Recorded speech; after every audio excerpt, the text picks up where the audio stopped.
approve town plans. First one, Hubbardton Town Plan approval and confirmation of planning process. Yes. Any comments, any statements? No, I make a motion to approve. Do I have a second? Well, no, that's, we wait till a community committee reports for that No, section. no, this is, public. This is just the public hearing. this is the Yeah, public. public hearing. Do we have any public?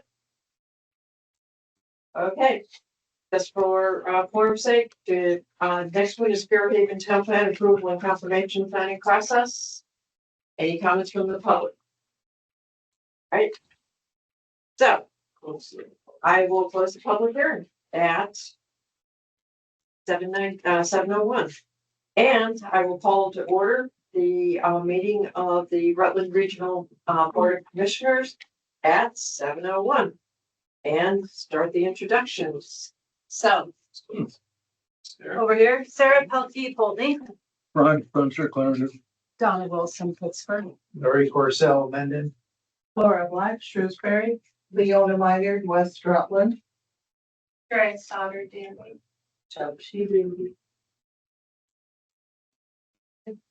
Logan Solomon, RRPC. Greg Hooker, RRPC staff.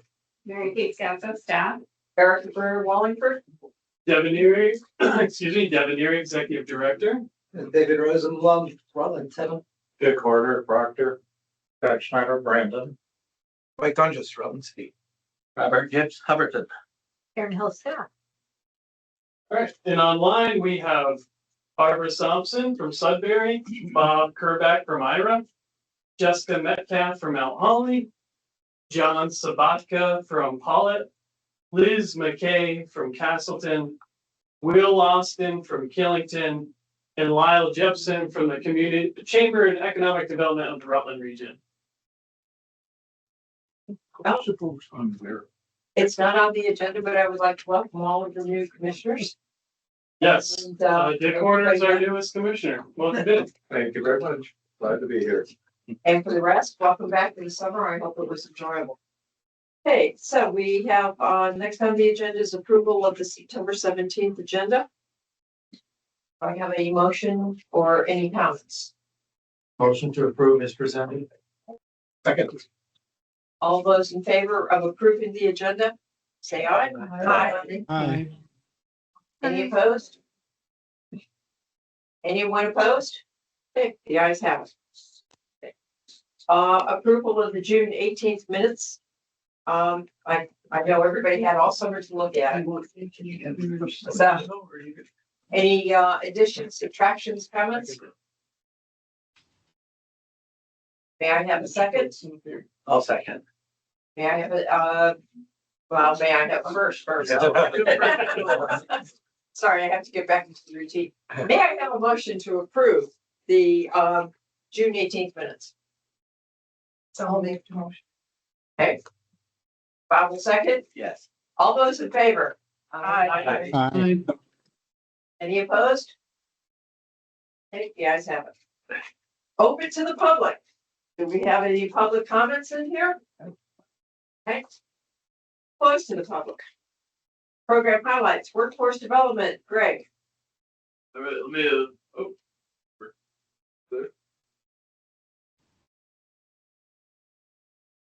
Lyle was already in this presentation 7 hours ago. So we're excited to announce that the U.S. Department of Labor has awarded $1.25 million for technical education and on-the-job training in the Rutland region, which is really exciting. And this presentation encapsulates a little bit about the background toward that grant award and also what we hope to do with that funding. So beginning here, just with some context.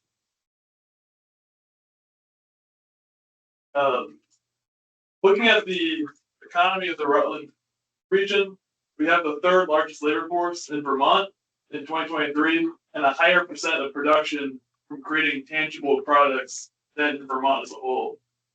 And that is because of the work of some of our largest employers, including GE Aerospace, massive manufacturing facility in Clarendon, Rutland Regional Medical Center being the second largest hospital in the state of Vermont, Killington Pico Ski Resorts, Casella Waste, which is now expanded across the Northeast and into the Mid-Atlantic region, and Green Mountain Power, which is headquartered in Rutland and serves most of southern Vermont.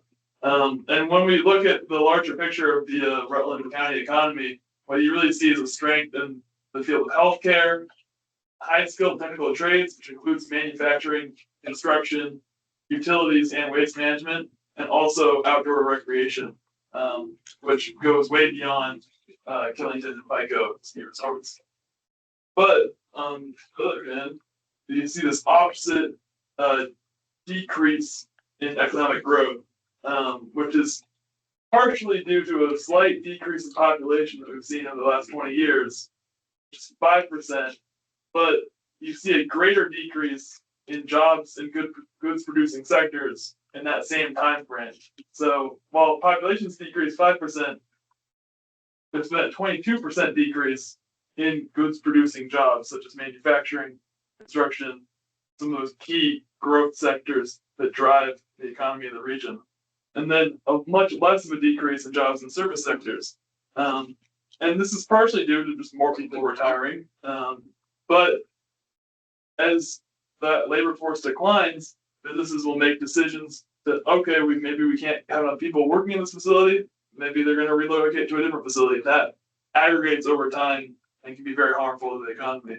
So while this greater number of retirees is a great opportunity for workforce development, it also means that action must be taken to maintain the workforce of the businesses that drive our economy. So, slightly more context here. If you look at the geography of the local workforce within the region, what you see is that 52% of jobs in Rutland County are all in Rutland City, but only 26% of county residents live there. And then when you add on to Rutland City, Killington, Rutland Town, Castleton, and Clarendon, you account for 75% of jobs in the region. And largely, most jobs and businesses are located on or near Route 7 or Route 4. So when you look at that across those highways across the region, that's where most of the employment is located. And just for further context here, you see that mining and agriculture have shaped the region, but when you look at the economy today, you see that 51% of the state's mining production comes from Rutland County, but only 1.2% of the production in agriculture comes from here. So interesting dichotomy there. Looking at the educational system, which feeds into employment in the region, you see a robust public school system with Stafford Technical Center providing the largest source of technical education training in the region, and then supported by 7 other public high schools. And then also adult education providers such as Vermont Adult Learning and Vermont Department of Labor complementing those public schools. So what this grant hopes to do is to help facilitate graduates from our educational institutions into jobs that are high demand, high growth, high pay in the region. So taking the partners that we have within our school systems, both public schools and adult education providers, and taking those key populations who are graduating there and bringing them into jobs, bridging that gap that might be there regarding training and on-job placement through a 1-year cycle over the course of 3 years. So 3 1-year cycles, building up cohorts each time to prepare people for in-demand local jobs. So what that will look like is a majority of the year devoted to outreach and enrollment, and then each summer, short-term technical education delivered through Stafford Technical Center, and then on-the-job training with employer partners, culminating in a guaranteed interview for participants, which will then hopefully land them a great local job. So this funding will support both the education through Stafford and also the wages that will be paid to those participants when they're training on the job with employers in the region. So when you look at the budget breakdown here, what you see is that ultimately the vast majority of this grant gets sub-granted out or subcontracted out to a variety of different participants across the region, different partner institutions, and we have resources that are created specifically for the key populations we're hoping to work with and provide jobs for.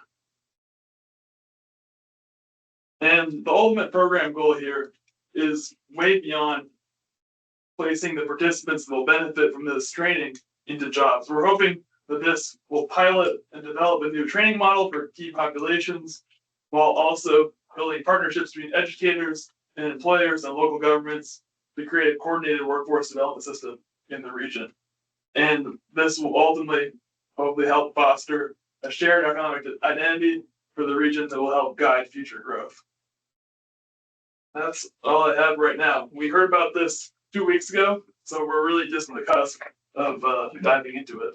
But it's exciting, and I hope to tell everyone more as we build into it. Questions for Greg? Yeah. How does this program dovetail with immigrants? We've got a lot of foreign workers that kill them. So the majority of the resources focused in the program are toward graduating high school seniors who are not planning on attending college. We're hoping to work with Vermont Department of Labor to also provide some resources for refugees who relocated in the region, but those are very different resources than what are needed by local high school graduates. So that's why we're trying to kind of create different pipelines for that will help prepare each specific population for local jobs. When will the outreach start? A little bit very soon, but the first year of this program is going to have to be a very small pilot because we don't want to jump in too much too fast here, and So you're looking at. we want to you're debug looking at things before. juniors that will be seniors next year. Maybe you're not really sure. Yeah, so likely, sorry, Greg, we will, because of the timeline of this grant and expecting funding as soon as October of this year, we will pilot a small cohort this calendar year and really look at building up for next school calendar year and doing some outreach to those juniors that will be entering senior Okay. year. There's one other cohort that we haven't discussed yet, and that is folks who did not graduate high school and are enrolled through Vermont Adult Learning will also be a subset of the targeted population. Oh, that's great. And we're hoping that all the career outreach that would go into enrolling specific participants in these programs will also be a benefit to the general population in high schools. And hopefully those resources can be extended beyond the people who are specifically enrolled as participants in the grant program. So part of this work is coordinated through the Rutland Region Workforce Investment Board, which we resurrected through Greg's work over the last year. Lyle's actually on the line. He's our treasurer. And I was wondering, Lyle, if you wanted to mention any comments or thoughts on this. Well, the treasurer's pretty excited that we've got $1.25 million. So thank you for that, Greg. I would like to say that Greg has put a lot of time and effort into this, and I think the coordination is the key. And we had a meeting today with Vermont Community Foundation folks to talk a little bit about the fact that this will be for 3 years, but what happens after that? Because what we want to do is to create something that will have sustainability. It's great to have one-offs once in a while, but that's more like a party than a process. And we need to make sure we have a process in place with our schools. So I think this is really going to set the groundwork for doing that. And Greg has done some amazing stuff in a very short period of time. Thank you. Yeah, I'd like to echo that and say, you know, Greg has only been on our staff since last December. He recognized early the need for supplemental funding to get the WIB really jump started. He identified this application or this grant opportunity, we were the only awardee in Vermont. Wow. And only one of 5 in all of the Northern Borders region. So I'd like to give Greg.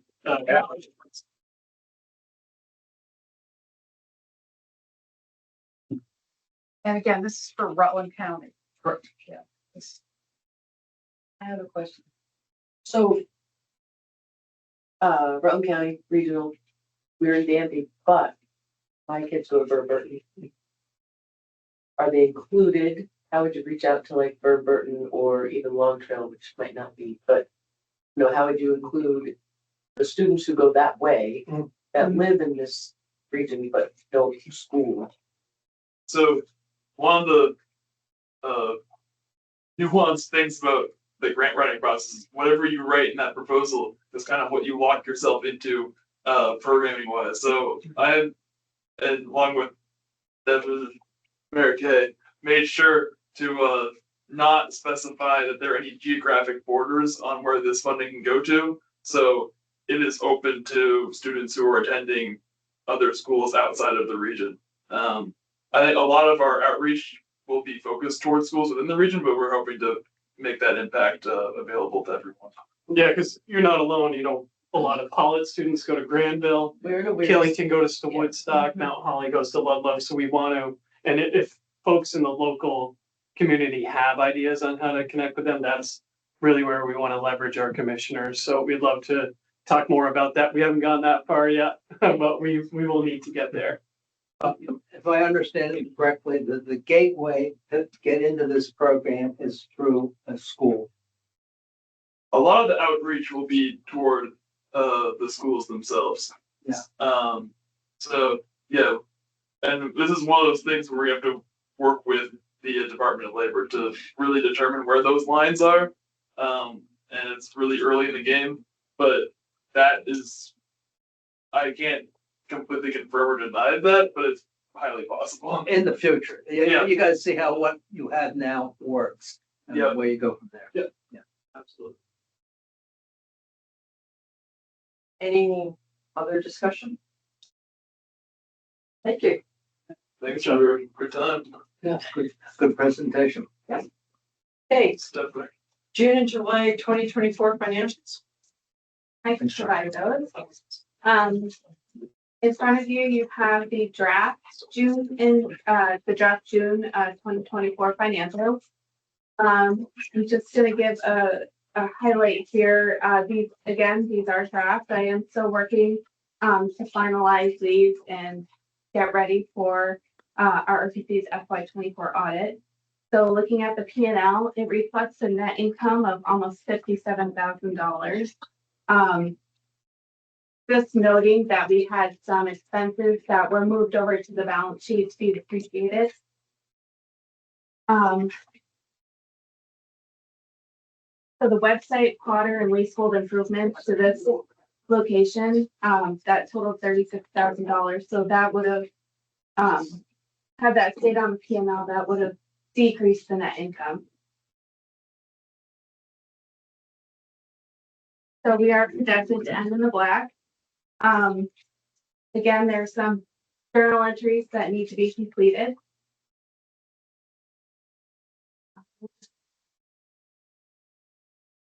So 2 journal entries that the auditor does are the Deemer's retirement journal entry and the depreciation entry each fiscal year. Those are non-cash items, so they are not budgeted for. A couple of updates for our move. The leasehold improvements, they came in under budget by about $5,200, and the Todd transportation to move us, and our disposals came in under budget by about $2,700. I'm still working on tallying all those miscellaneous expenses, and we'll have an update for you at the next meeting. So again, still looking at those June financials. The fund balance, RRPC has a policy to maintain 6 months worth of operating expenses as a fund balance. Currently, if you look at the July balance sheet, our fund balance is about $464,000. This will change depending on where the P&L, where the net income actually falls at the end of the fiscal year. after all the journal entries are completed. So just to give you an idea of what that means, 6 months of salaries, FICA, retirement, dental, and health insurance alone are higher than RRPC's current fund balance. So we still have some work to do to increase that fund balance. However, we've done a really good job of increasing the fund balance for the organization over the years. So just want to point out some highlights on the revenue and the expenses. I'll just go down the P&L like I normally do. Line 403, state income is high. This is due to we expended all of our housing navigator funds. They were one-time funds from ACCD. Line 403.5, Vermont's Department of Environmental Conservation is low. We've talked about this a lot. It's due to the QUIS, the low project activity for the QUIS funds. Finding eligible projects is taking time. Line 403A, state income non-permanent. This line ended under budget, and this is our ARPA grant. And it ended under budget because it's going actually into FY25. We still have some RRPCs that haven't expended all of their allocations yet. Line 405 V-Trans is under budget as one of the tasks will be completed in FY25. Line 408 EPA. This is high due to the level of consultant activity. So there's a lot of projects going on. The volume is very high right now.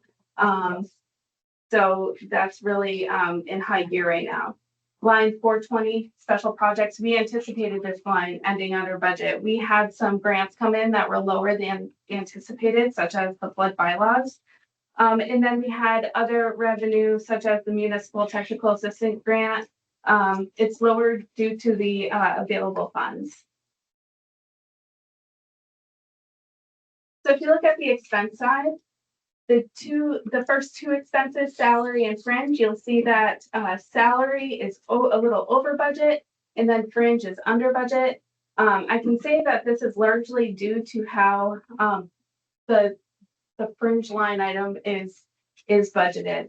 We have health incentives that are included in the fringe budget calculation. We have a big spreadsheet how we put our budget together. Those expenses fall under the fringe, but when they're paid out to employees, they have to run through payroll, so they fall under the salary line.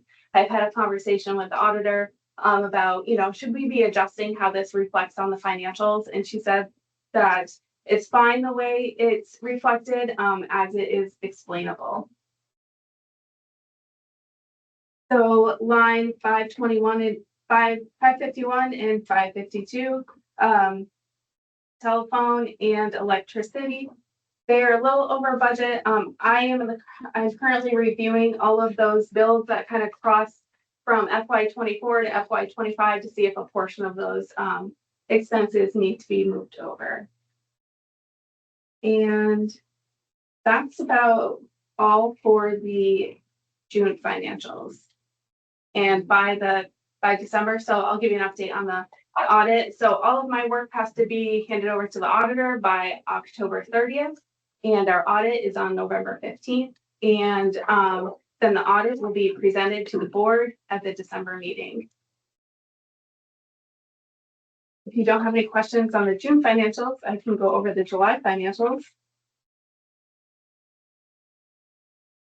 Hearing none. So July financials, we're just 1 month into the fiscal year, so I don't have a lot to report. The July P&L reflects the net income of roughly $127,000. It's high because primarily due to invoicing RRPC's ACCD grant for the first quarter. We are going to be working on a budget update to present to the board probably in November. We were awarded, of course, the work grant that Greg just spoke about, and we actually received $86,000 more from ACCD than we had budgeted for. So we need to go ahead and revise those numbers and present an updated budget for you. On the revenue side, just a couple of the variances, line 403, income is high. Again, it's just invoicing that first quarter of ACCD funds. Line 419, local planning assistance is high. These are just, this is due to a journal entry that I did to move some revenue from deferred grant income. On the expense side, line 541, service contract is high. Again, shifting that prepaid expense to the P&L on 7/1. This is for our RRPC's IT service contract. These are, these are funds that go out that hadn't been expended at the end of FY24. So now we're bringing those expenses into FY25.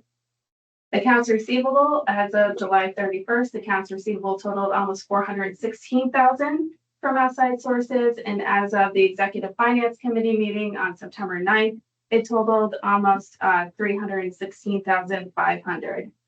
The largest outstanding item out there is from ACCD, of course, that first quarter invoice, and we're still waiting on the retainage from FY24. And I think that is around 190,000 for those two revenue streams. And that's my report. Anybody have any questions? All right. Nothing financial. Right, executive director's report. All right. Well, you already heard the good news from Greg about the $1.25 million grant from the Department of Labor. Hopefully you all have received an email, a front porch forum, a Facebook, a newsletter, some level of information regarding our phase 2 launch of public engagement for the Rutland Regional Plan. I want to pin that because I've got a bigger report right after this, so I'll circle right back to that. The Municipal Energy Resilience Program has been a bit topsy-turvy. As you probably know, originally it was limited to just those high energy burdened towns, of which we had 9 in the region, 1 village and 1 fire district. However, BGS has recently opened that funding now to all applications. So from the time I wrote this report and sent it to you all to now, it's been a big adjustment. So our energy planner, Jeremy Gildrian, has been working extremely hard, has already helped several towns complete their applications for this funding. And we're confident that at the very least, our high energy burden towns will receive full funding. And this could be transformative. It's up to $500,000 to do weatherization and energy improvements in our municipal buildings, which you all know are often our largest and draftiest, oldest buildings in the region. So we're hopeful that we'll be bringing some money to the Rutland region. A little update on our planning efforts. We are kind of everywhere right now. We have enhanced energy plans happening in Killington, Pittsford, Middletown, and Timoth. We have town plans in Clarendon, Benson, Timoth, Middletown Springs, and Wells. Zoning bylaws in Brandon, Pittsford, Mendon, and Pulteney. And we're forecasting subdivision regulations in Pittsford, Fairhaven, and Proctor, and also neighborhood development areas in Brandon and Fairhaven. So our town planning program is buzzing right now. We've got a lot of work, and there's way more in the queue for the upcoming year as well. So if you're one of those towns who is thinking about a town plan, reach out to that guy behind me, Logan Solomon. He is our town planner extraordinaire, and a lot of you have probably worked with him already. Another grant opportunity, V-Trans Better Roads Category A grants. Those are the grants necessary to update your road erosion inventories for the municipal roads general permit. That's a mouthful. Several towns have already applied. This is new this year. All that's required is a letter of intent from the towns to go directly to V-Trans, and you will receive funding directly from V-Trans as well. So we're hoping to do half of the towns in FY25, the other half in FY26. We may have to spread it over 3 years because that's pretty aggressive timeline. We're going to have to bring on several interns this summer to help us with this work, because this will be a lot of field work, more than just our field technician band can possibly handle. So we're excited about that. It'll be a big effort. And if you're interested, please let Ethan Pepin know, our transportation planner. Other planning realms, we're working on 4 local hazard mitigation plan updates in Middletown Springs, Rutland Town, Fairhaven, and for the first time ever, Rutland City. So we're excited about those. We've completed the first draft of Middletown. I believe Rutland City's hazard map planning has already happened, and we're going to be scheduling those in Rutland Town and Fairhaven as well. So some good stuff on that way. I attended the VAPTA retreat last week. That is the annual retreat for all the directors in the state of Vermont. After that retreat, I was officially named chair of VAPTA, so that'll be a new role for me. And it's an exciting opportunity for the RPC. We haven't had a VAPTA chair in Rutland since the Mark Blucher era.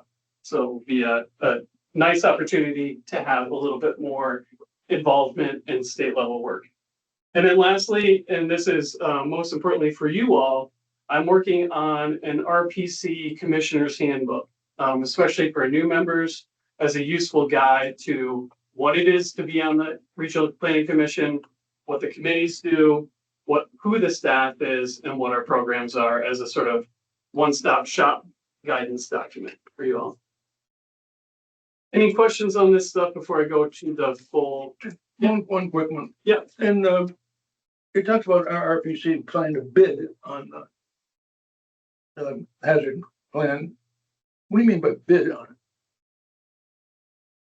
Yeah, so great question. Local hazard mitigation plans are funded through FEMA, and that funding can go to anyone. So we are actually treated more of as a consultant when updating local hazard mitigation plans.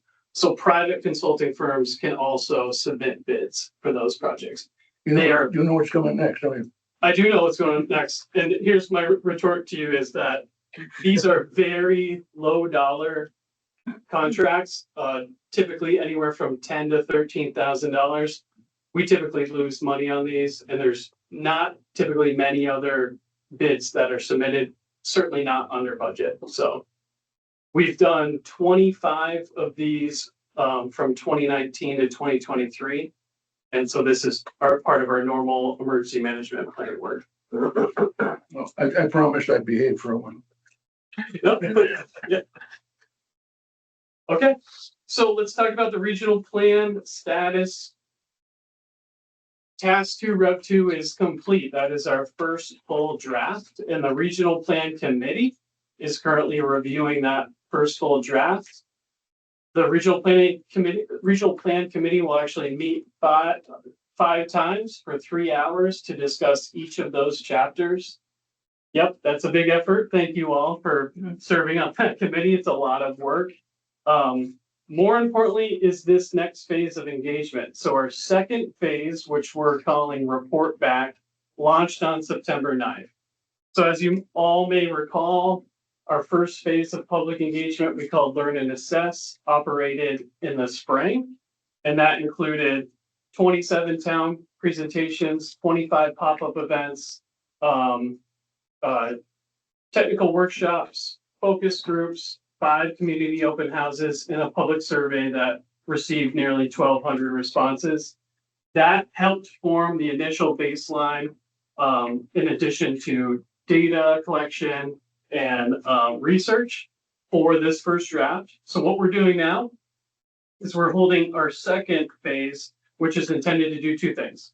One is to get feedback on to seek feedback on the first level of engagement and whether we heard everyone right. So were our key takeaways from phase 1 correct? And then we're seeking a reaction to the draft plan policies. So that is a really important milestone for us. Those policies really guide the chapter and are important for us to understand. So there is a public survey out now with seeking a reaction to those plan policies and the key takeaways. We're starting to, the marketing launch for that, like I said earlier, we're doing newsletters, email blasts, front porch forum posts, press release, town newsletters, flyers, radio, PEG TV, and more. So we're trying to get that word out as effectively as we did the first time around. We're holding 27 town presentations again in September and October. Those have already started. Staff are holding 5 pop-up events spread around the region this time. And then something new are these public feedback sessions. So these will be hybrid events. You can either come in person or on Microsoft Teams. And these will be whiteboarding sessions where our planners will be available to walk through the draft plan policies and seek a reaction from the public to those policies. So the next one, or the first one rather, is next Wednesday, September 25th. So if you can all come, that'd be great. If not, we are holding a second session on October 30th. So an email blast went out today. Hopefully you all received it on our mail list with information on that event. If you're interested in seeing the draft plan policies ahead of time, they are listed in the survey, but we will be going through those individually in person as well, or virtually for those. So please help us spread the word on the survey and these 2 events. We really want to try to get as much feedback as we can, and similarly to when we held that first feedback or first engagement phase. Any questions on the engagement strategy or the regional plan status? When do we get to see a draft? Yep, so after the regional plan committee reviews that full draft, the staff will be making corrections and comments and then issuing a second revised draft that then will go out to the full commission. We're also going to be holding a regional planning commission, board of commissioners meeting where we go through these policies individually in October. I'm gonna ask a dumb question. What's a policy in this case? Yeah, so we have 3 guiding principles. We have our plan goals, which then we are funneled down to the plan policies, which are the statement to achieve the goals. And then just below that are actions the RPC will take to achieve those plan policies. So there's 3 levels, just like in your town plan. Town plans typically have like goals and strategies or goals and actions. We have our goals as based on statutory language for each chapter. The policies are then a statement on how to achieve that goal, and the actions are specific actions to achieve those policies, to enact those policies. So it's only the 3rd step that's really regulatory. Well, I wouldn't say necessarily regulatory, more action oriented and outcome based. The regulatory pieces of this document will really speak more to future land use, Act 250 and Section 248. So there will be some intersection, not for all. Thank you. Yeah. Any other questions about that? Look for a presentation in October.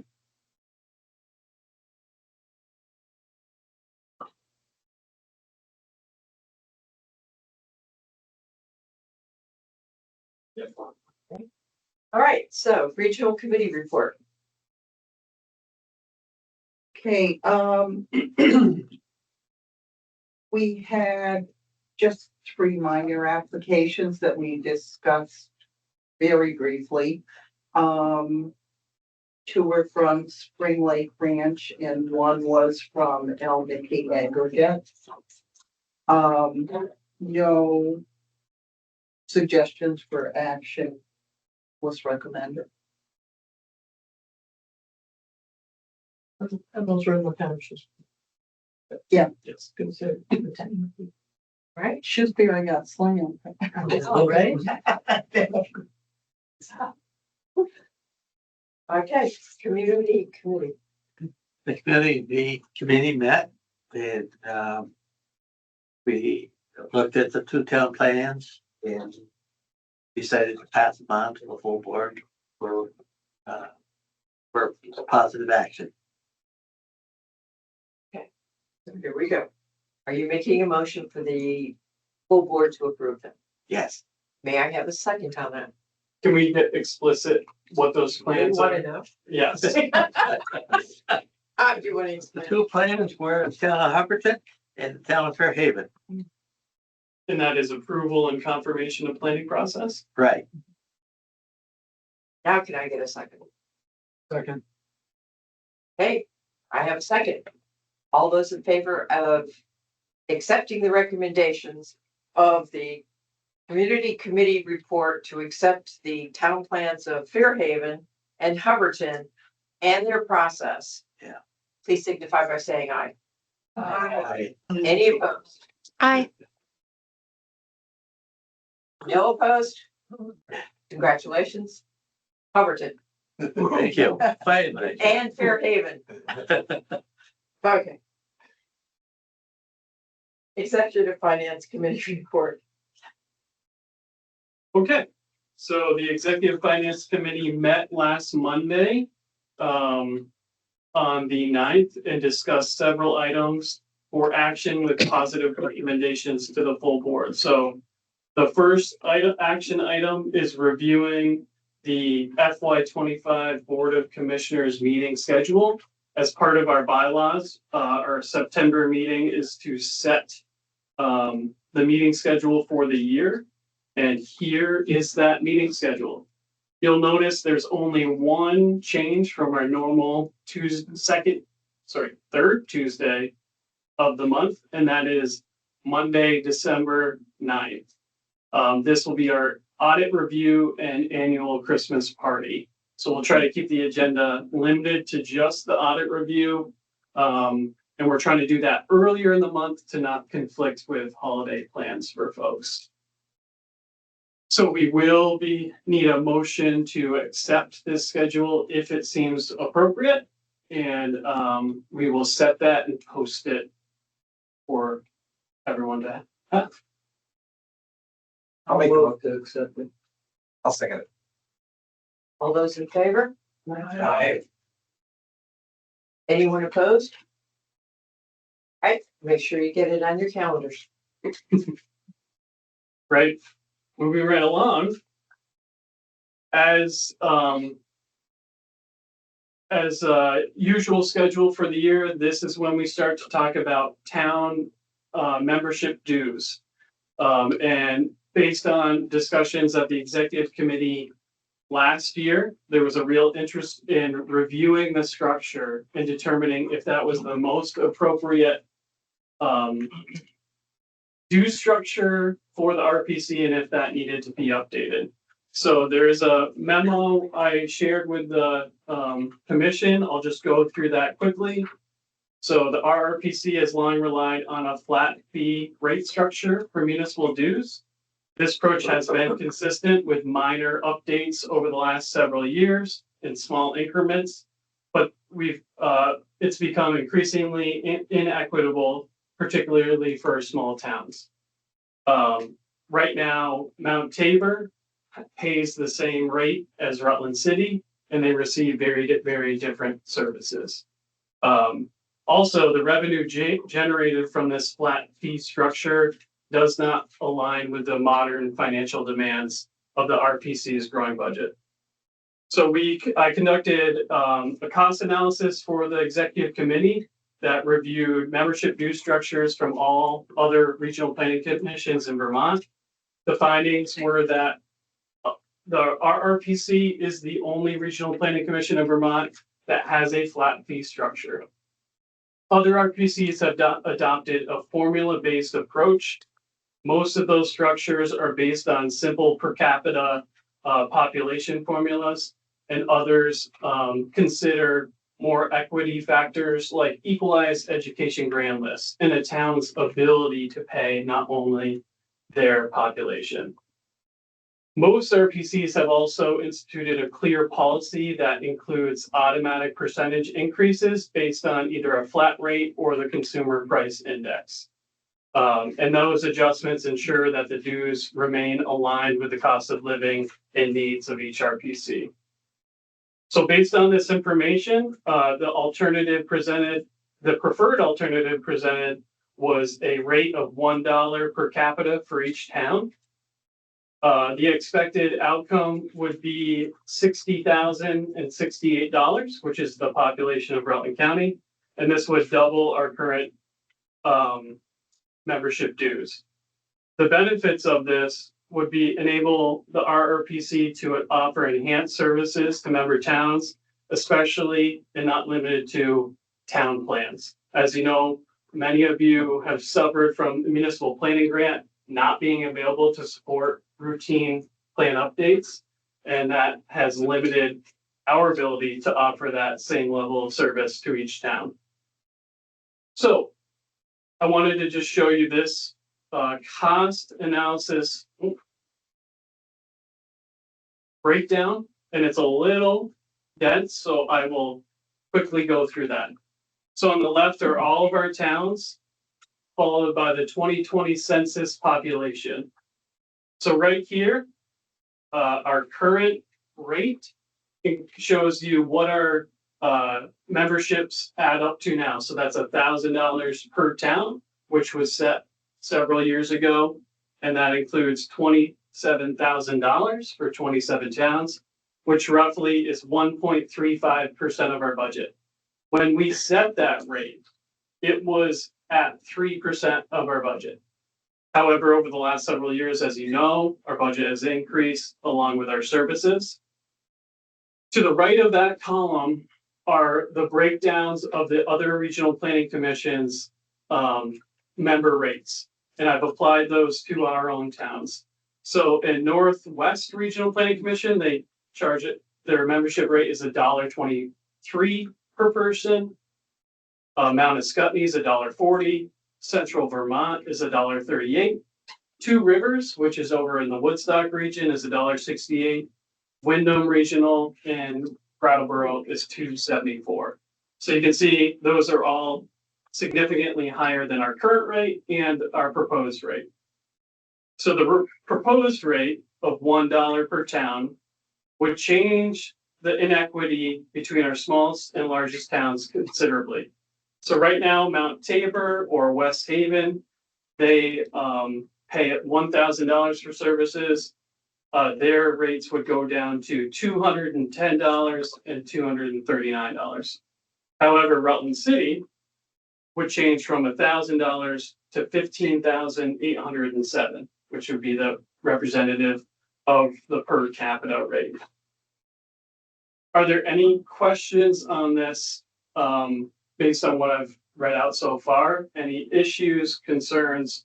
Because it is a bigger ask of our communities, and it will need to correspond with a real succinct message of why we're asking for this and what it will be used for. Do you know how the other commissions came up with their, kind of strange numbers that they came up with?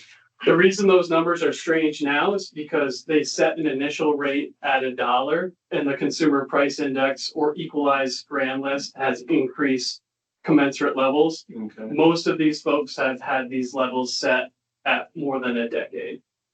So that's why you're seeing some. So they're based like on a consumer price Index. thing? Yep, Okay. exactly. And ours also, Ours is not based on anything. would it be if we went to a new system? Not this year. We would like to, the recommendation from the executive committee is to start at the $1 and then develop a policy, which I supplied a draft of that potential policy for you, but that was not voted on yet. So we'd like to, the executive committee has voted to recommend to you all setting this rate at $1 and also looking at a future policy that may bake in an automatic CPI increase annually. Devin, I have a question about the cost analysis. So it looks like there's 5 RPCs included in the cost analysis. Yep. And there is 11 in the state, is that correct? Yep, I just couldn't fit them all on the page. Okay. And I wanted representative samples from either end, high ends and low ends. So Everyone sort of fits within that category. do we know where this proposal fits within that range? Our proposal would still be well below any other region. And the big reason for that in discussions in the committee was based on sticker shock. You know, we don't want to immediately adjust. This is already a big adjustment. Going beyond that may feel like really, really too much, too quickly. You know, one thing that was discussed in committee extensively was that this has, you know, and Larry and Erica can speak to this better. This has been discussed by the executive committee for years, but no action has been taken. And it seems like there had been real interest before. It just was never really applied. I don't know if you want to add any more context to that. Well, we discussed it in the past, but we never had this detail presented to us. It was just a discussion of how to do it per capita, but it never went any further. We never got any drafts or what it would look like from town to town. So this is way beyond anything we've ever seen. Yep. So it's easier to make a decision on it. And the last increase, I believe, was what? $25 Yeah, $25, and that was several years ago. or $50. I think we went from $950 to 1,000. No, if you went 975 to 1,000. Yeah. And that was at least 2 or 3 years Yeah, I ago. think it was FY23. So the idea was to try to bring this more into a line. And if you take a look at, as Devin said, if you look at some of the smaller towns, you know, they're paying the same amount as, I won't pick on Rutland City, but I'll pick on Rutland City, some of the larger towns. And why should they pay more when at the moment, you know, first of all, their tax base isn't as much. And secondly, do they call on services as much? That's something that the RRPC has to answer itself. So the idea was to bring this into a line by $1 per person per county, or sorry, per municipality. Hey, Liz has a question. Yeah, sorry, Liz. Yes. So the column that we see that starts with 974, at least I think that's a 9. I'd have to get my glasses actually. Maybe it's a 5 under Benson. It's a 9. Yep. These are the proposed, this is what we'd be paying for the next year. This column right If here, this that is your, passes, if this this is passes. this is your population. This is the, this is,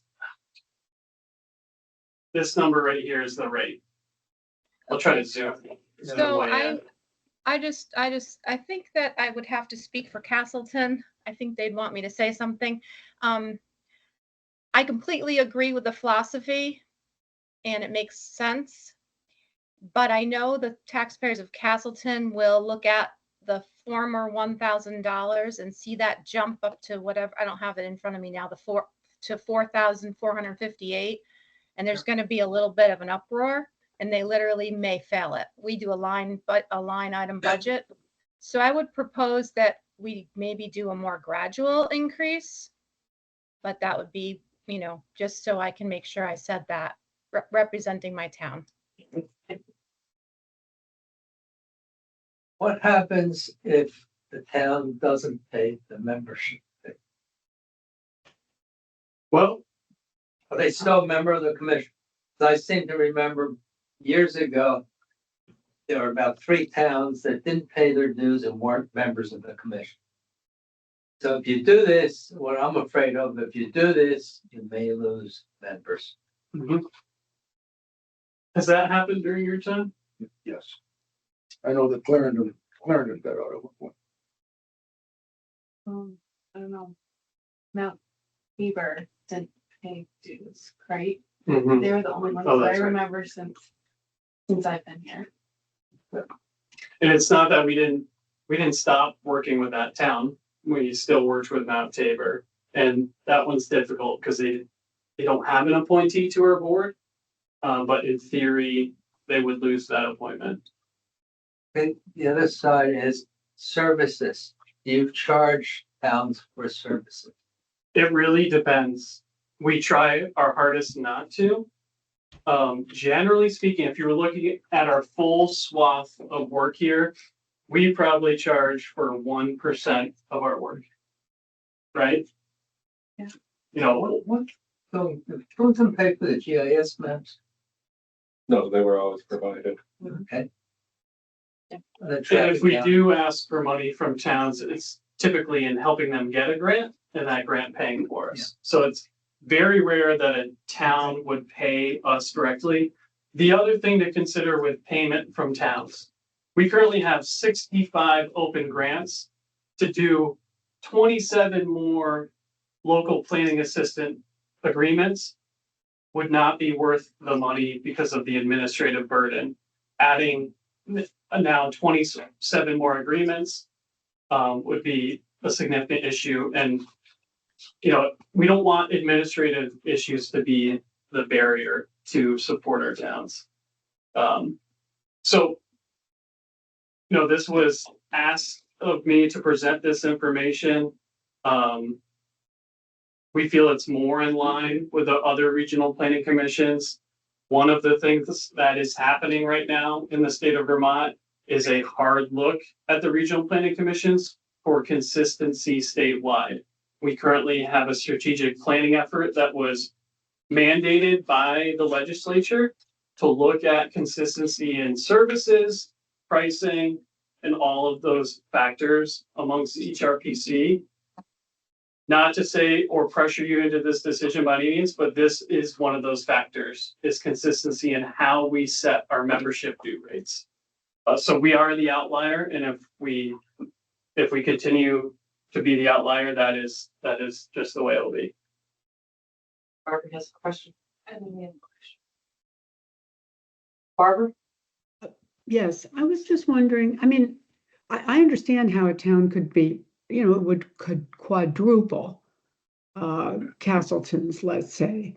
I can understand their concern, but when you look at this chart and when you learn that all of the other planning commissions in the state are doing it differently and still we're charging less than they are, I wonder if it couldn't be persuasive if what we might need is someone from the planning commission, I don't know, you, Devin, or someone else might want to go and speak to some of the select boards if there is an anticipation of resistance.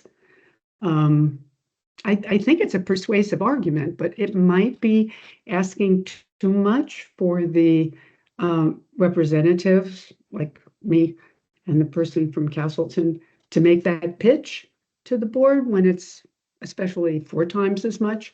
On the other hand, I'm sure I'm very happy to be able to tell our select board that it's going down, but I understand other towns are in a different situation, and why not make a pitch?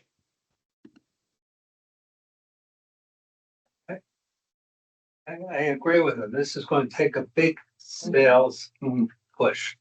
And I think it starts right here with each of us going back to our select boards and saying, hey, this is what's coming. This is one of the alternatives that's coming. And this is for FY26. I'm sorry, we forgot you guys. Yeah, that was part of our question. When you were putting it out. When would it be in effect, and then when are the dues due? Yep, it's a great question. So this would be released in November when towns are starting to look at their budgets, and it would apply for July 1, 2025. So fiscal year 26. Okay, because like some towns would have to change their line items, the budget for that amount to change. Yeah. And this kind of sounds like a sneaky car salesman move, but instead of coming in at $1 per capita, why not come in this year lower, stating that we're going to up it so that it doesn't feel like, like if it's 50 cents this year and 60, slowly bump it up to come in. I just think it's I think that's a really painful hit on some of these towns. Doesn't hurt us. Mhm. And I don't really think Rutland City would hurt per se. I just think the people are going to say, what the heck is this? Like, I think you should start lower. I agree with the whole thing. Maybe we start lower and suck it up till we get there. Like do 78, 75. I have an observation about the analysis. So Rutland County is had one of the greatest population losses in the 2020 census of the entire state. So you're starting with a lower population here, and it looks like if you're setting it up to be in accordance with the census, that these rates would remain in place until the next census took place. Is that correct? You mean the population statistics? Yeah, which is based on. Well, I would put that all out to you all if we were to draft a policy. So ACS data wise, it's certainly not nearly as accurate as the 10-year census. So I'd be a little concerned with the volatility of that data set, especially with the margins of error being so high. Especially for our small towns, the margin errors are gonna be really high on our small towns. Yeah. Um, So to you, I think, again, it would be up to the commission to decide what sort of population data they are gonna go on, if that is ultimately the formula you want to choose. But the proposal is based on the 20 census data. Correct. Yeah. Yeah. Yeah, I have a suggestion on the rate. If you could incorporate over a series of years, a minimum payment and a maximum payment. In other words, Rutland City wouldn't necessarily have to go to $15,000 a year. You could put a maximum amount for each year and have it go up slowly. That would make it an easier sales situation. Also, a minimum amount, because if you do a quarter, if you do 50 cents, a lot of towns are going to end up paying less. Ultimately, this is the commission's decision. This is just one scenario. Yep. No, do you expect action on this tonight? We will need to take action by no later than October. Because I certainly don't feel comfortable about taking it to the select board. I have a question also, how much more work do you do for Rutland City than you do for, let's say, a town of 5,000?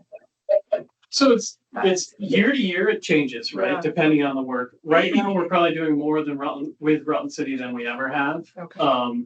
There are several projects, and Mike can speak to that and his comfortability with this number set out there. It's imperfect, right? Because there is variability in our programming and whether there's a town plan due or not. The way I look at it is currently, in my opinion, the small towns are subsidizing places like Rutland City because they're paying $1,000.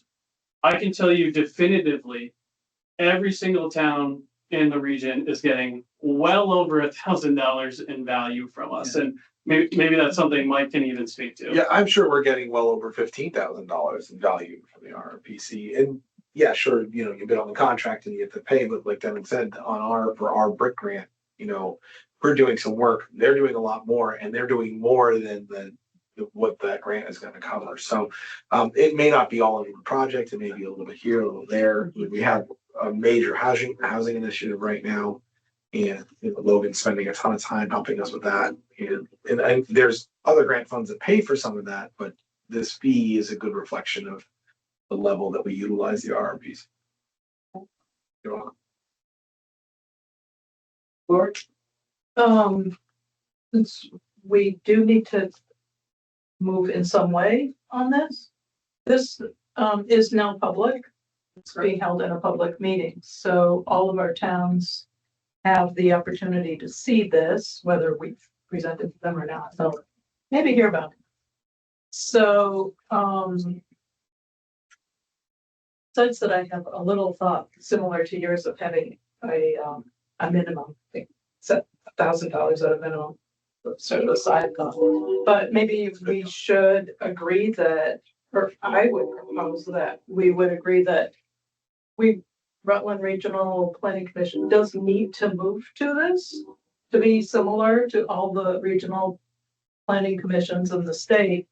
I think we just haven't agreed to when. Will we do it this year, or will we do it next year? Some people have suggested maybe taking a step and doing it for next year, but I would, I don't know, should I make a motion that?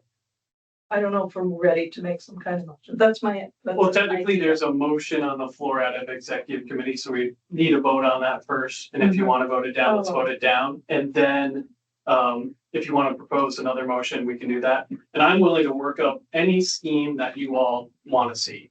I'm happy to do that. What is the motion from the executive? Yeah.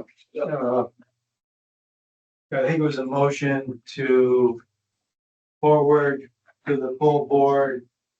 Here, I can pull it Approval up. of the membership new structure based on alternate number one. Good, so you've done that.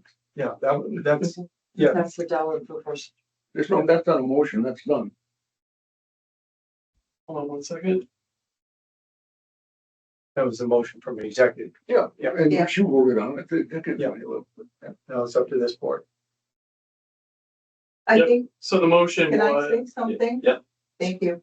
I think we discussed too that if the towns looked at what services they have been receiving going last year, maybe 2 or 3 years back, and if the value lines up with the proposed dollar per person, it seems it seems reasonable to me, coming from West Rutland, knowing all the assistance that we got last year with the town plan and, in years previous. Sometimes I think we take the planning commission for granted when we say, can you help? And they come to help us without cost. So $1,000 per town is a gift. You know, I served on the regional planning commission for a number of years, and Bronson and I used to have some debates over the years. And one of the things that struck me in my early days in Vermont, there really is no county government. There's a court system, there's a judicial system, but there is no county government. And what I saw with the regional planning commission, the regional planning commission was providing the services what the county government would do. So it's, you know, there's more to the regional planning commission than what we see sitting in this room. Yes. Devin does a good job of telling us what's going on. But there's more to it, and I think that needs to be sold. And Dave, I don't know if you could address it, what, when your years as a Killington planning, as our planner, what kind of services did we get from? If you can remember. I hate to put you on the spot. Other than harassing us about our town plan. Yeah. No, I mean, they always provide services. There was, the emergency management, plan. They helped us with that quite a bit. Some of the zoning regulations, we had some of their famous $3,000 grants, a number of those that helped us, rewrite the zoning. I mean, there's a number of things I couldn't even list, but, mapping, I mean, Steve Shield was always providing us some kind of map of some sort. So yes, I mean, the services are there. We certainly got our $1,000 that Killington did. I'll agree entirely. I think I've seen what work the planning commission does for Shrewsbury. Again, lots of mapping, assistance with the grants, all of the transportation grants. No doubt. I mean, Shrewsbury is actually, it's a small, very small amount for the amount of work that Rutland Regional Planning Commission does. I think my concern is, Liz's from Castleton is if this is a line item on the town's annual Budget. meeting. You know, and it's up to the public to vote on it. It's just, you know, there's a chance that it gets voted down. I think that Shrewsbury has it included, so I don't think we Believe vote on as a line most item anymore. towns, So there's a we couple won't have that any don't. problem. I don't think it's separate. Yeah, I think only a couple towns is it separate. Most have included in their budget, but maybe they wouldn't. Well, Yours is separate? Yeah, I think Brandon's is as well. So I think the per capita is a much more equitable way to approach this.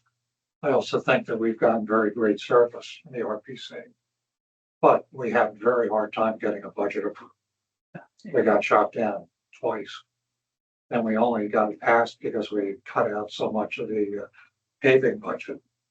So I think, and we've already started our budget planning for next year. So I'm not sure if quadrupling it, I think that's going to get a lot of attention. I think it's unfortunate that a lot of the people voting on a budget don't sometimes understand, myself included, before I got involved, exactly what services the town gets, benefits that are virtually free from, you know, the planning commission, even, the select board, you know, the people that donate their time to keep the wheels of their towns and cities moving. Yeah, And it's unfortunate.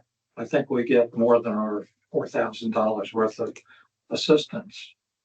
It's just really, at this point, a political kind of issue. I You know, agree. we saw that the percentage of people over 65 is pretty high in Rutland County. Mhm. It's very high in Brampton. And they like to not pay for schools because their kids got out of school 25 years ago. And they're just like, you know, they're in a mood to shoot down budgets. However, I think if somehow it was explained that it's $1 a person, that does not seem unreasonable. I think the fact that it's proposed to be only 3% of the RPC's budget, I think that's a pretty small amount. Just for reference, I ran some quick numbers. If we were to do a 50 cent per capita, that's put us at 30,034. If we were to do a 75 cent, that'd be put us at 45,051. And, you know, I could do the quick math on all those specific breakouts per municipality.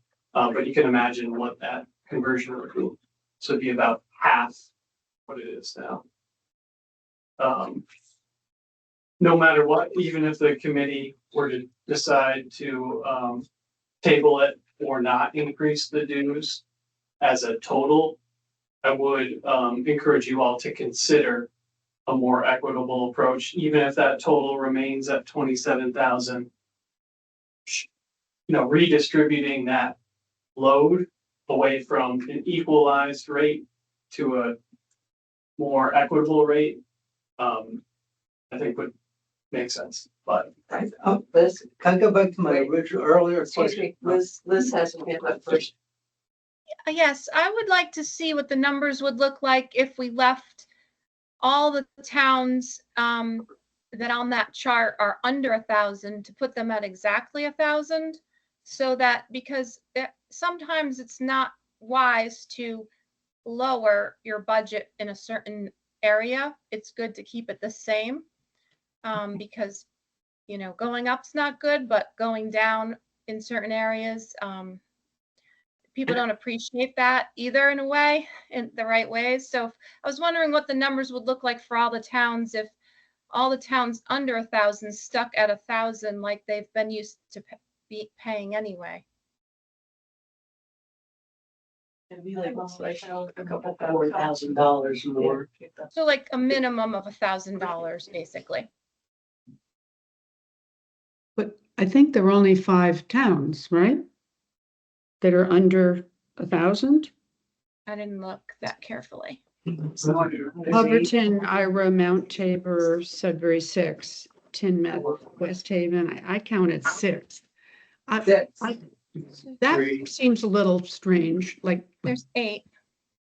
8. Okay, there are 8. So it would bring in $8,000. Oh, you're counting Benson because it's very close. Yeah, it would bring in $8,000 and there we'd still be paying. I mean, really, when you look at it, Yeah, it wouldn't do much of a dent, I guess. it wouldn't make much of a dent. No, and it would increase the inequality, really, or maintain the inequality. Again, what's the emotion we're supposed to vote on? The suggestion is that I got lost. everybody's grant. But we're already abusing Mount Tabor and West Haven. Why abuse them further by raising what we're charging? It does make the math more complicated. If you make, if you make it that, and then you have to like even that out amongst all the other towns. You know, we get some population ranges. I thought it was. There's so many scenarios that could be. Sorry, one second. There's so many scenarios that could be. We could do population ranges. We could do percentages. We could do the flat fee. Ultimately, if we're not voting on tonight, I would appreciate some direction for you all as to what you want to see. Because I can't read minds in terms of like, if there's a different concept out there, visual, that needs to be visualized, I need to know that tonight. So if the majority of towns, this is already like into the entire budget. And I understand that people don't want to pay anything anymore, they shoot everything down. And we know we need to change something, and this really isn't unfair, it's just unfair that it went from here to here so quick. What happens if we just do it? See what happens. Like you said, we're not gonna boot anybody out of the club, we're not gonna, it's gonna suck if your budget gets shot down. Although most towns, that won't be the only item, but if it is, then we could come in and speak to your town about this is what's happening. Maybe we just educate them better and just see what happens, because we can't keep continuing being so messed up budget wise on our end. Yeah. Like, it just sucks. Nobody wants to pay any of their bills because things are too expensive right now, but that doesn't change the fact that it still has to be done, and it's way unfair. So, excuse me, Mike had his hand up. I was kind of in that vein. My thought process was that, I know what the value is, and I believe we can articulate that value when we go to set the FY26 budget through the conversations that we have with the public, and I believe that the board will vote to support it. That's for Rutland City, and we are the highest ones on there. I'm not, just to kind of set the tone a little bit. If I think that our best course of action would be to support, personal opinion, best course of action would be to support this tonight and ask the RRPC to help us, come up with a standardized justification so that we can pass it along to our board members as we're having a conversation about it. Sorry. No, you're fine. So my point in calling out the census, I think really was, if this is based on census data, then this amount is locked in for the next 6 years. Is that correct? So you have, we are kind of in this moment where we have to take a significant jump, but I think that's worth having a conversation about in terms of population. And then the population will be counted again. And, if the growth is there, if we continue to grow, it would go up at that point. But, this is the next 6 years. I'm confused. Are you saying let's wait 6 years? No, I'm saying that the proposal will be in effect for the next 6 years because it's 2024 and the census doesn't happen again until 2030. Although actually, the rate will go up by the It's the proportionality that would stay the same, like how each town is distributed, like their specific percentage, but the entire pie might change. But your piece of the pie is gonna stay the same because the percentage of the population, of the county population is the same. Sorry, I'm confused. So the 2020 census is for a finite number, right? Correct. And it's not counted again until 2030, correct? So the number should not change between now and the next census count. Yeah, I think what he's saying is if there were minor adjustments, likely would be confined to your general population number. You know, basically, population in Rutland County over the last census was relatively stagnant with a minor decline. So your percentage of the whole likely won't change significantly, is what he is relaying In 2030. in 2013, right? I was saying that like if the rate is $1 and whatever the rate is whatever the rate is. But the population for 2020, that's the benchmark of the percentage of the total pie. So what was the total number that was proposed? 60,068. Yeah, so that is the total pie. And then for all municipal funds, and then each municipality's percentage of that pie stays the same, but the rate, which is like the $1, that rate might change, right? That's something that like the board might be talking about in years to come, right? Exactly. But That'd be connected to the policy. Proportionality, so if the policy is, okay, we're changing it by whatever percentage, then the rate goes up. I'm just gonna make it easy. It goes from $1 to 105. Everyone's rate goes up, but it's proportionate based off of the population. Yeah, I think everyone understands that piece. It's more of what is that number, right? So is the goal to raise $60,000? Goal would be to raise 3% of the budget, which would, in this Which case, is 60,000. Seems we're spending a lot of time Certainly. on 3% of the budget. Yeah. What, again, I go back, what was the motion that we're supposed to be voting on? There is none. No. The motion out of committee. Out of committee, yeah. The thing we're supposed to.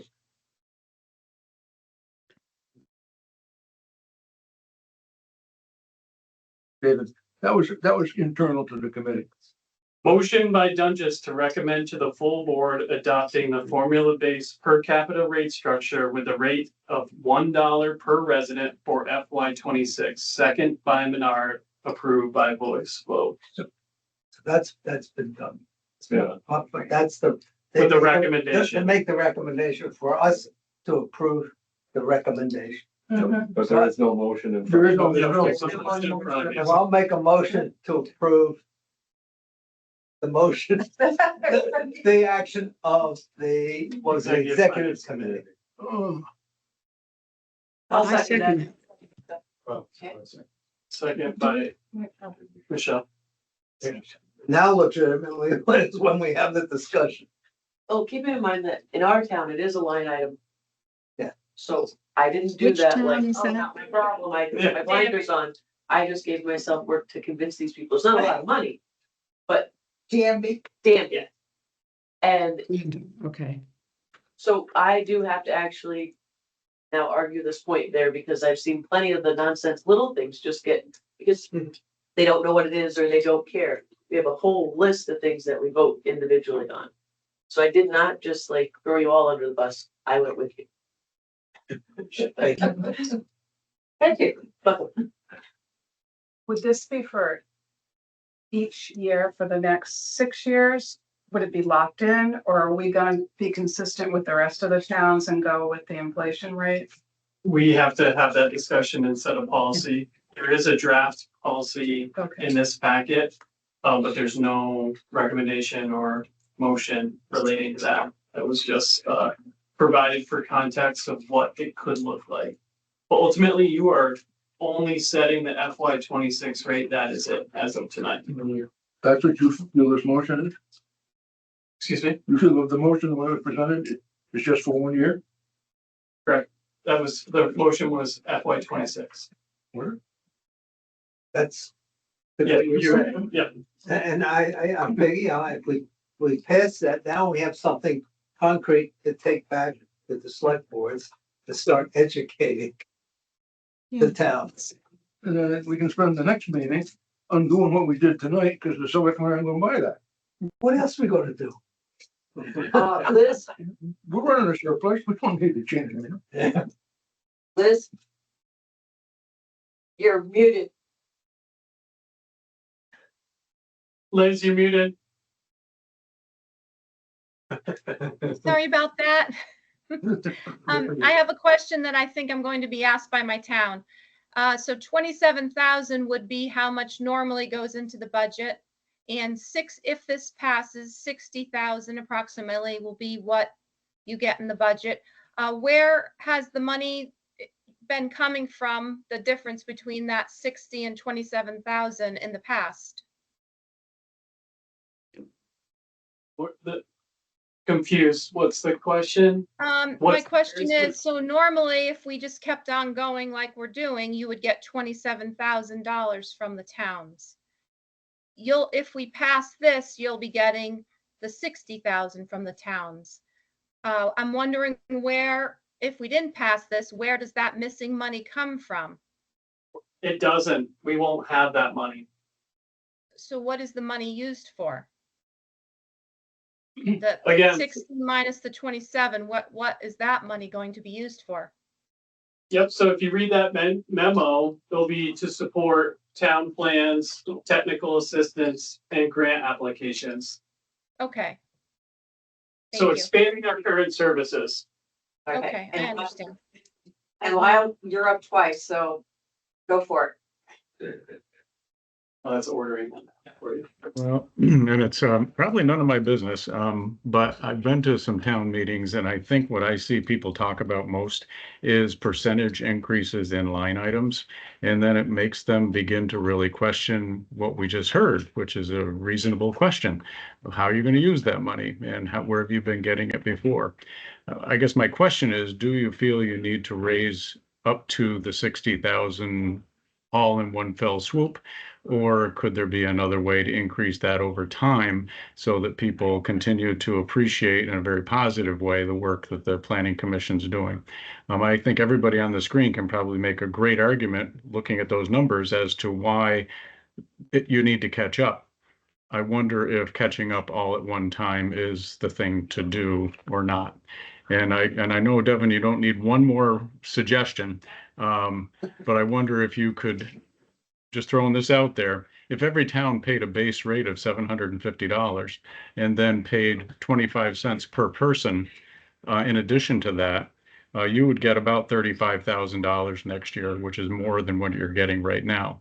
And then if you did a percentage increase over time, it's not going to get you to 60,000 immediately, but you will go up over time. So, and you could pick any base number and any percentage or any amount per person, but it would slow the rate of increase and it might be more palatable. And I'm just throwing that out there, and you can say, Lyle, shut up, and I'm going to mute myself right now. Barbara? We do have a motion, right, on the Yes. table, and it's been seconded. And so we're going to have a vote. Is that right? Yes, we are.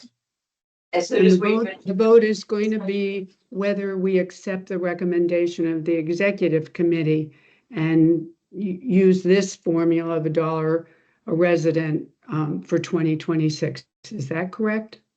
Yes, yes. Okay. okay. You said that when the $1,000 was set, whatever that was, that met the 3% of the budget. That's what that aimed at that time. When did they decide $1,000 was per town was 3% of the budget? Was it 5 years ago, 10 years ago, 20 years ago? 22, 23. Yeah, it's 21, 3 or 4 years ago. Okay, so at that time, how many give me up? 19 towns? 27. 27, oh, 27. So in those 3 years, it's like everything else, the cost of things. When I went grocery shopping 3 years ago, I could fill a cart for $100. today I can fill 2 bags for $400. I got like, really? Yeah, So it's not that it's so much of a giant jump on this part, it's what's happened, it's the cost of every. But it would be helpful to know that when it was originally set for $1,000, it equaled the same percentage of the budget, and that was on X amount of day, date, to bring voters. That's it. Thank you. It's my understanding that the staff has expanded, which means additional services. So if we didn't vote positively on this proposal, what services are the towns willing to give up or maybe start paying for if they need the assistance of the plan? sorry, I missed that. You missed a good one. I know, I'm sorry, can you say that again? I'm sorry. I said, it's my understanding that you have expanded staff, you've expanded services within that 3-year time. And if we don't approve the dollar per capita to help you provide those services, us as towns, are we willing to pay for the shortcoming to get services that you may have to charge fees for? We've discussed that, I think, somewhat. So in other words, if you're charging $1,000 and the planning commission decides, we'll do $1,000 of work for you, and then all of a sudden this town wants to do a town plan. And then they're gonna say, well, it's gonna cost you $5,000. Now the select board has to budget the difference to pay for that town plan. I mean, if you went that route, It puts the commission in a negative light, I think, to do it that way. yeah, I it agree does. with Lyle, even if you just do it a little bit each year, but I'd rather keep the positive in it. Mhm. I know with my board, that's just to get them this far has been something. And I would certainly use those figures and show that to them. Barbara? Oh, have I raised my hand? I didn't mean to. I'm sorry. Okay, so I think. Any other comments? I think we're ready to take a vote. Could you read the motion again?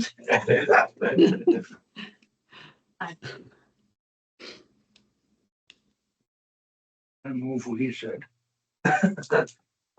Motion to adopt the formula-based per capita rate structure with a rate of $1 per resident for FY 26 by Rosenblum, seconded by Bushy. Okay. May I have a vote on that motion? All those in favor of accepting the motion that was just read, please signify by raising your hand or saying aye. Aye. Aye. All. Right? Opposed? Abstained?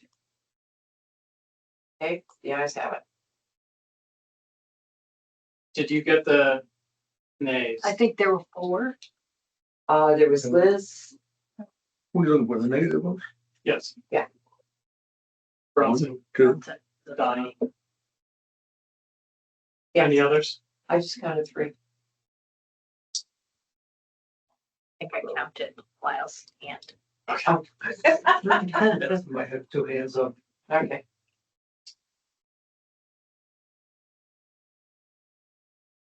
Wait, where am I? Brownsfield policy. Okay. So we can circle back on this municipal dues policy discussion and document another time. If you want to review it, go ahead. It's just one potential example. Moving over to brownfields. So as many of you know, we have a brownfields reuse program here. We have an EPA brownfields grant for assessment work, and we have several state brownfield assessment grants as well. We have projects throughout the region in Pittsburgh, Rutland City, Pulteney, and beyond. This program was run by a former staffer for a very long time, and that staffer had a very specific style of operating the program. And since Greg has come on, he's really done some work to sort of change the program and make some critical updates. One of the requirements in our EPA assessment grant, which is $400,000, is for a brownfield steering committee to form and guide the program. So we've formed that committee, and it's been a relatively loose committee with Chair Berner, Lyle Jepson, Ed Bowe from the RRA, and then staff here. However, we see a real need to formalize this committee and the resulting policy to be much more transparent. And with the new open meeting law, we really need to be reporting to the Board of Commissioners and recording these meetings. So we have not entertained this idea of forming a brownfields committee under the RRPC Board of Commissioners in the past. So we have a couple documents to review tonight. The first is a more formal enrollment policy. Right now, we really decide as an RPC and now the steering committee who enters the program and who exits. We think that really should be a decision made by the Board of Commissioners and a dedicated brownfields committee.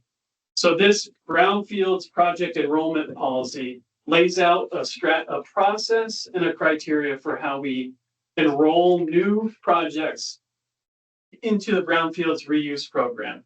And it's quite simple. Really, we make the owner participation agreement in the site nomination form the starting point, and we make that accessible to everyone who's interested. So let's say there's a development happening in Clarendon. Somebody's interested in accessing funding. They would submit an owner participation agreement and a site nomination form to our staffer at the RPC. That staffer would evaluate those forms for completeness and make sure that they're actually eligible to enter the program. That staffer would then present that application to the Brownfields Committee, and that Brownfields Committee would evaluate the project based on criteria in town initiatives, regional initiatives, feasibility, attractiveness to companies and developers, environmental concerns, geographic equity, and program objectives. So now we'd have a much more objective criteria when evaluating these projects and actually use a criteria form. So we're transparent about our decision-making for this critical money. So this policy, which would outline the sort of strategy around enrolling new projects. The flip side to that, and there's an evaluation form here as well to sort of show you what that scoring would look like based on the sort of like criteria and programmatic goals. But ultimately, we're looking to do two things today. If interested, adopt this policy that would formalize the process and bring transparency to the program, and amend our RRPC bylaws to add a Brownfields committee as a standing committee to RRPC. So every meeting when we meet like this, you all would have a report from that standing committee and you all would vote on who enters the program and not. And ultimately, looking at these bylaws, there are two very simple changes. And I'll bring those up right now. Bear with me. The first is Article 7, Committee, Section 1201 is composition.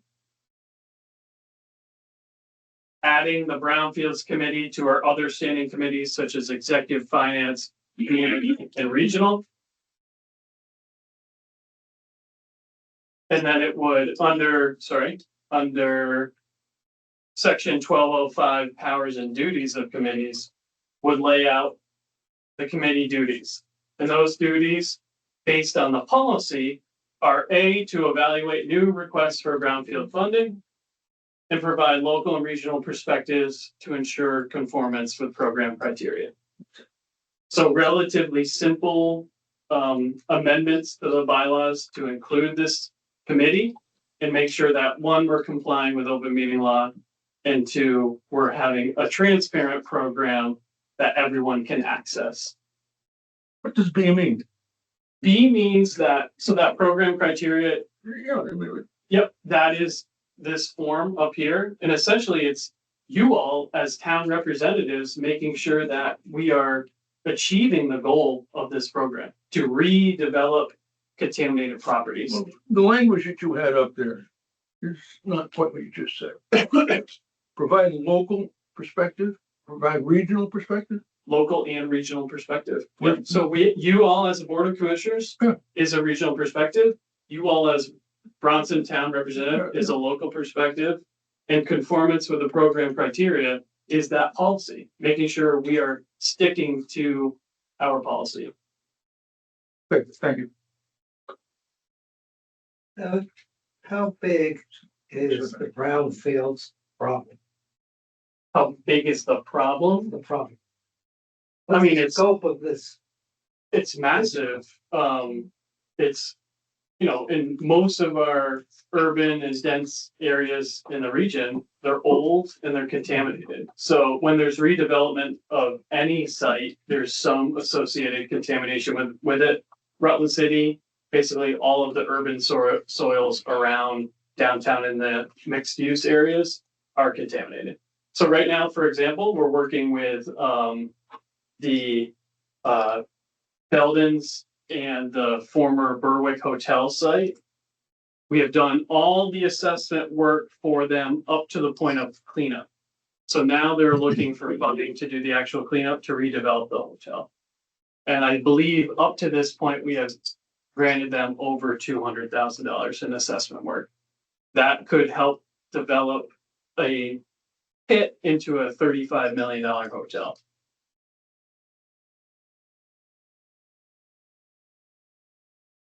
Oh, sorry, Liz. My question is similar. I was just wondering how many acres in Rutland County are under the brownfield title? So it doesn't really work like that, Liz. It's only, the funding used is to assess the potential for brownfields and contamination. And then if it is found, we then do further investigation. So we have zero data on what percentage of the physical landscape in Rutland County is contaminated, because we have just simply not assessed the entire region. That would cost $1 billion to do something like that. So this is really parcel and project-based assessment work. And a lot of times this is required to get a loan or do the development itself.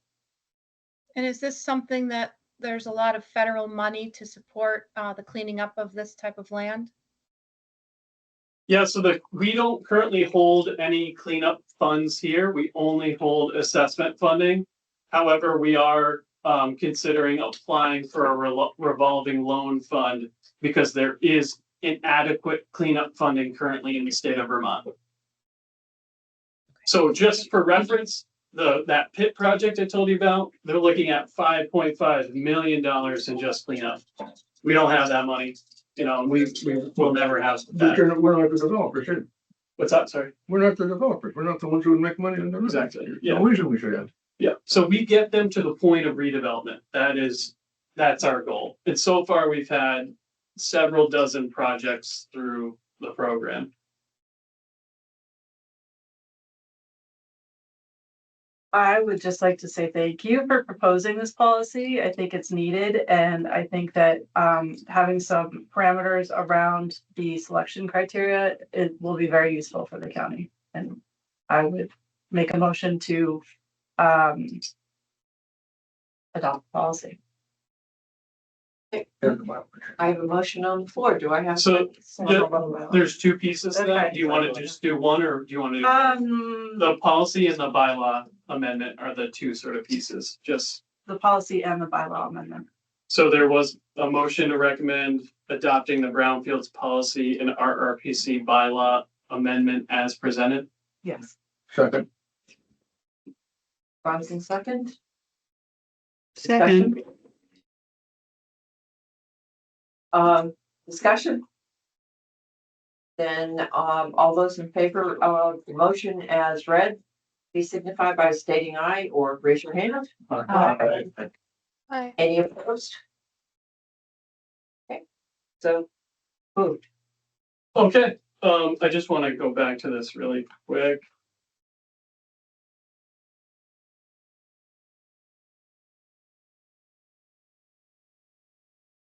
And I do have to say thank you because that committee meets and it's nice to have another subcommittee with other people involved. Exactly, and we'd like Lyle as an ex officio member. And Ed as an at-large member to be able to continue as non-voting members if the commission so approves. That is enabled in our bylaws now.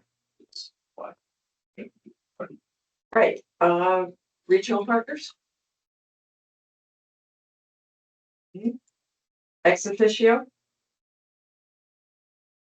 Wow. Lyle? You kept him late enough. His board meeting was at 8:15 this morning, just to give you a reference. He and I've been working all day. All right, Commissioner Roundtable, anything need to be brought up? No. We're right on Then time. a motion to adjourn? Anyone? I'll move to adjourn. We have a motion, we have a second. We are adjourned. 10 o'clock or something? No. It's pretty good.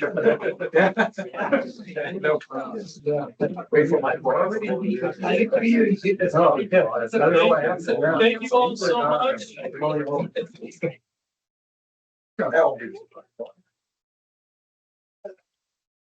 Take care, everybody. Thank you so much for coming. Thank you. Oh. That was